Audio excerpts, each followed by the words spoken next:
இப்போ ஃபஸ்ட்டு வந்து எல்லாத்துக்கும் சென்டர் எல்லாம் எங்கே இருக்குன்னு தெரியுங்கள. ஏன்னா அவசரத்தில் கடைசி நேரத்தில் சென்டரை கண்டுபிடிச்சிட்டுன்னா டென்ஷன் பயங்கரமாக ஆயிரும். அதனால் எல்லாத்துக்கும் சென்டர் எந்த ஊரில் இருக்குது, எந்த இடத்துல இருக்குது அப்படிங்கிறலாம் தெரியுங்கள. அது ரைட், ஓகே. ரெண்டாவது வந்து அட்வான்ஸாக போயிருங்க. உங்களுக்கு 8:30 மணிக்கு முன்னாடி வர சொல்லியிருக்காங்க. 9 மணி வரைக்கும் தான் அவங்களை வந்து உள்ளே அலோவ் பண்ணுவாங்க. 9 மணிக்கு மேலே பண்ணினாலும் அலோவ் பண்ண மாட்டாங்க. அது மாதிரி நீங்கள் காலையில் கிளம்பும் போதே சீக்கிரம் கிளம்பிடணும். இடம் தெரிஞ்ச இடமா இருந்தாலும் நம்ம அந்த டயத்துக்குள்ளே போகும்போது வேகமாக போவோம், அந்த டென்ஷன் வந்துடும். எக்ஸாமை பொறுத்த வரைக்கும் ஏற்கனவே செல்வராஜ் டாக்டர் அடிக்கடி சொல்லுவார், நீட் பசங்களுக்கு கிளாஸ் எடுக்கும்போது நீங்கள் உட்காந்துருந்தீங்களா அவளுக்குள்ள இப்போ சொல்லுவார், ஃபஸ்ட்டு வந்து எதிரி அவங்களுக்கு யார் எதுனா பதட்டம் தான். அந்த எக்ஸாமில் நீங்கள் பதட்டப்பட்டு உள்ளே பயமாக போய் உட்காந்து அந்த பயம் வந்துருச்சு அப்படின்னா மூளை வேலை செய்யாது, நம்மளுக்கு ஆன்சர் வராது. எப்பவுமே வந்து நம்மளுக்கு வந்து ஒரு கொஸ்டினுக்கு வந்து என்னென்னா ஆட்டோமேட்டிக்காக மூளை வந்து டக்குன்னு சொல்லிடும் ஆன்சரை. அப்போ நீங்கள் பதட்டம் இருக்கும்போது நம்மளால் மூளை வந்து சரியாக செயல்படாது, கொஸ்டின் வந்து ஆன்சர் வந்து உங்களுக்கு திங்க் பண்ண வராது. அதனால் பதட்டப்படாமல் ஃப்ரீயாக உட்காந்து எக்ஸாம் வந்து எழுதணும். ரெண்டாவது வந்து அடுத்து வந்து என்னென்னா, ஒரு கொஸ்டினை வந்து படிக்கிறீங்க, படித்த உடனே டக்குன்னு வந்து ஆப்ஷனுக்கு போயிடக்கூடாது. கொஸ்டினை படிக்கும் போதே உங்களுக்கு ஆன்சர் தெரிஞ்சிடும், ஆப்ஷனை பார்க்காமலே. தெரியுமா? ஒரு கொஸ்டினை வந்து படிக்கிறீங்க, அந்த கொஸ்டினை படிக்கும் போதே நீங்கள் ஆப்ஷனை பார்க்கறதுக்கு முன்னாடியே அந்த கொஸ்டினுக்கு ஆன்சர் என்ன அப்படிங்கிறது உங்களுக்கு தெரியும்.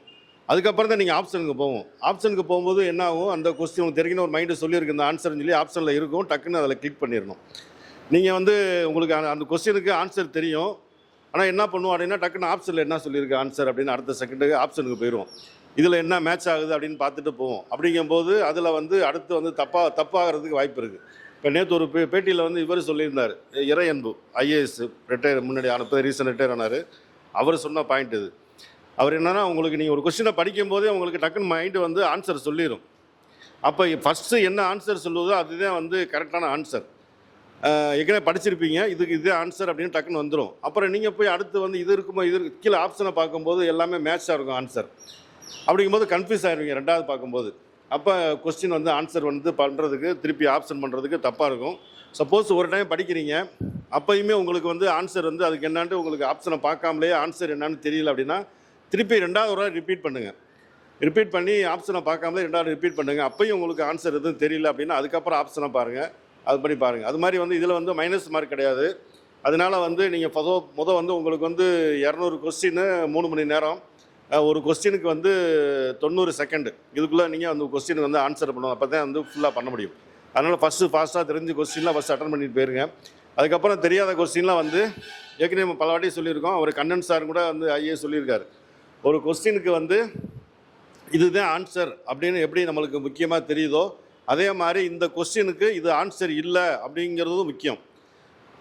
ஒரு கொஸ்டினுக்கு வந்து நீங்கள் பார்க்குறீங்க, 4 ஆன்சர் போட்டு ஆப்ஷன் தெரியல, நம்மளுக்கு தெரியல, ஆப்ஷனை பார்க்குறீங்க, அப்பையும் அந்த கொஸ்டினுக்கு வந்து ஆன்சர் தெரியல அப்படின்னா என்ன பண்ணணும், இப்போ இதில் வந்து எதை ஒமிட் பண்ணணும் அப்படிங்கிறது தெரிஞ்சிருக்கணும். உதாரணத்துக்கு எக்ஸாம்பிள் சொல்லணும் அப்படின்னா, தமிழ்நாட்டின் சென்னை எந்த மாநிலத்தில் தலைநகரம் அப்படின்னு கேட்குறான்னு வச்சுக்கிங்களேன். எக்ஸாம்பிள் சொல்ல வரேன், டக்குன்னு எனக்கு இல்லை தலைநகரம். அது ஆப்ஷன் வந்து தமிழ்நாடு, கேரளா, ஆந்திரா அப்படின்னு ஒரு 4 ஆப்ஷன் வச்சுருக்கேன். நம்மளுக்கு அந்த ஆன்சர் வந்து தெரியலன்னு வச்சுங்களேன். அப்போ வந்து நம்ம வந்து தமிழ்நாடு அப்படின்னு இருக்கு, இப்போ வந்து கேரளான்னு ஆப்ஷனில் கொடுத்துருக்காங்க, தமிழ் போட்டிருக்கு. அப்போ கேரளான்னு அங்கே மலையாளம் பேசுவாங்க, சரி ஓகே அதனால் இருக்காது அப்படின்னு ஒரு முடிவு பண்ணுறோம்ல, பண்ணுவோமா?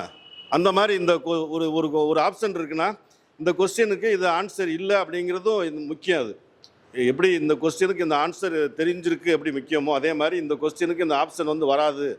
அப்படி பண்ணிங்கன்னா கண்டிப்பாக 2 கொஸ்டின் வந்து எப்படி கொஞ்சம் அவுட்டாக தான் கேட்டிருப்பாங்க. அதனால் 2 கொஸ்டின் வந்து ஒமிட் பண்ணிடலாம். பாக்கி 2 கொஸ்டின் 2 ஆப்ஷன் மட்டும்தான் இருக்கும். அந்த 2 ஆப்ஷனில் ஒன்றை தேர்ந்தெடுக்கிறது அதில் ஈஸி.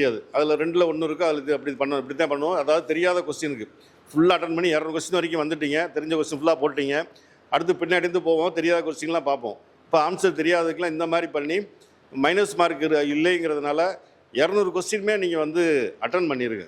அதில் வந்து சப்போஸ் நம்ம தெரியாத கொஸ்டினுக்கு நம்ம போட்டிருக்க பாயிண்டில் வந்து சப்போஸ் மார்க் கிடைச்சாலும் கிடைக்கிறதுக்கு வாய்ப்பு இருக்குது. அதனால் வந்து எல்லா பேரும் நல்லா எழுதுங்க. இது மாதிரி பாண்டியராஜன் சார் சொன்ன மாதிரி நீங்கள் வந்து இந்த இந்த இந்த ஒரு செட்டப்பில் வந்து எதுக்கு ஆக்சுவலாக வந்து ஏற்கனவே சொல்லியிருக்கோம், இந்த நீட்டுக்காக இந்த இன்ஸ்டியூட் வந்து ஆரம்பித்தோம். இப்போ இதுக்குன்னு தனியாக ஒரு செட்டப் பண்ணதுனால சரி அடுத்து குரூப் 4 எல்லாத்துக்கும் பண்ணுவோம் அப்படின்னு சொல்லி இந்த கிளாஸ் ஆரம்பித்தோம். நீங்கள் வந்து இந்த இங்கே இன்ஸ்டியூட்டோடைய டிஎன் குரூப் 4 பொறுத்த வரைக்கும் நீங்கள் தான் ஃபஸ்ட்டு செட்டு. நீங்கள் பாஸ் பண்ணீங்க அப்படின்னா இன்ஸ்டியூட்டுக்கும் வந்து பெருமை கிடைக்கும், உங்கள் குடும்பத்துக்கும் வந்து பெருமை கிடைக்கும், உங்கள் லைஃப் வந்து ஒரு அரசு ஊழியர் அப்படிங்கிறது இருக்குது. அதெல்லாம் மனசில் வச்சுட்டு நல்லா எக்ஸாம் அட்டன் பண்ணுங்கள், பத்திரப்படாமல் எழுதுங்க. ஆல் த பெஸ்ட், வாழ்த்துக்கள்.